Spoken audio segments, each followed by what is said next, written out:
మా మిత్రుడు వాళ్ళ నాన్నగారు చనిపోయారు. చనిపోతే బ్యాంకులో ఆయన పేరున డబ్బులుంటే ఆయన ఆ ఏటీఎం కార్డు ద్వారా ఆయన డబ్బుల్ని విత్డ్రా చేశాడనమాట. చేసిన తర్వాత ఆయన పేరున ఒక పాలసీ ఉన్న బ్యాంకులో, ఆ పాలసీ కోసం ఆయనేమో ఆ డెత్ సర్టిఫికేట్ సబ్మిట్ చేశాడు. చేస్తే ఏమైంది, అది ఆయన చనిపోయిన తర్వాత కూడా డబ్బులు విత్డ్రా చేశారు ఏటీఎం కార్డు ద్వారా.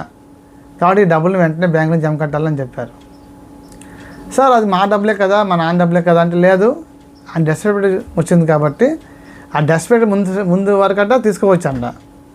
ఆ డెత్ సర్టిఫికేట్ వచ్చిన తర్వాత డేట్ నుంచో తీసుకోకూడదంట. అలా చేస్తే అది నేరం అంట. బ్యాంక్ వాళ్ళు చెప్తే ఆయన మళ్ళీ తిరిగి డబ్బులు జమ కట్టారు.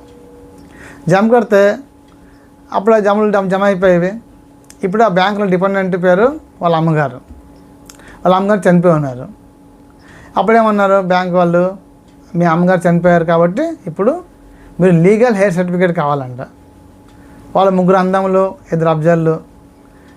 ఆ లీగల్ సర్టిఫికేట్ గురించి ఆ కోర్టుకి వెళ్తే చాలా ప్రాసెస్ చెప్పారు. అది ఎప్పుడు ఎంత టైం పడుతుందో తెలీదు.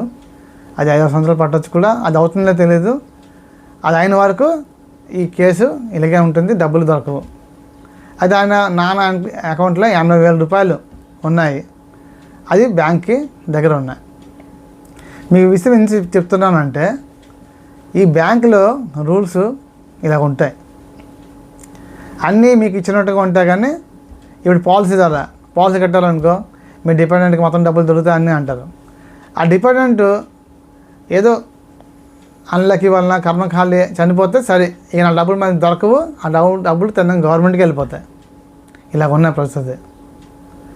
అవి మన డబ్బులు అన్నా సరే మనకి ఎవరు ఇచ్చేవాళ్ళు లేరు. కానీ ఆ డబ్బు సంపాదించడానికి మన తల్లిదండ్రులు కష్టపడి ఉంటారు. సో అది వాళ్ళ కుటుంబానికి చెందాలి. సో ఏదైనా రూల్స్ ఉంటే వాళ్ళ కుటుంబం దొరికే విధంగా ఉండాలి. కానీ ఆ సర్టిఫికేట్ వచ్చేవారికి ఏమను, ఈ డాక్యుమెంట్ల వలన చాలా డబ్బులు అవి డైరెక్ట్ గవర్నమెంట్కి వెళ్ళిపోతున్నాయి, మనం దొరకడం లేదు. సర్టిఫికేట్ మనుషులు రెడీగా ఉన్నారు, మనుషులు వచ్చారు, వాళ్ళు అందరి పిల్లలు వచ్చారనుకో, వచ్చేసి కూర్చొని వాళ్ళకి ఏదో స్టేట్మెంట్ తీసుకొని వాళ్ళకి డిస్ట్రిబ్యూట్ చేసేయాలి. కానీ అది చేయకుండా నాకు ఫలానా సర్టిఫికేట్ కావాలి, ఫలానా ప్రూఫ్ కావాలి, అప్పుడే ఇస్తాను అని చెప్పేసి వాళ్ళకేమో ఈ భక్తులేమో ఆ సర్టిఫికేట్ ఏర్పాటు చేయలేక ఆ డబ్బులు తిరిగి బ్యాంక్కి వెళ్ళిపోతున్నాయి. ఆ బ్యాంక్ నుంచి గవర్నమెంట్ తీసుకుంటుంది. ఎందుకంటే అది క్లెయిమ్ గవర్నమెంట్ ఆ మనుషులు రాలేదు అని వాళ్ళు చూపిస్తారనమాట. ఆ మనుషులు క్లెయిమ్ చేయలేదని చూపిస్తే అది మనుషులు చనిపోయారు కదా, ఆ డబ్బులు బ్యాంక్ డబ్బులన్నీ గవర్నమెంట్ సబ్మిట్ చేయడానికి గవర్నమెంట్ తీసుకుంటుంది. ఈ విధంగా కొన్ని కోట్ల రూపాయలు గవర్నమెంట్ అకౌంట్కి వెళ్ళిపోతున్నాయి. మనుషులు కష్టపడి సంపాదించిన డబ్బులు వాళ్ళ డబ్బులే వాళ్ళకి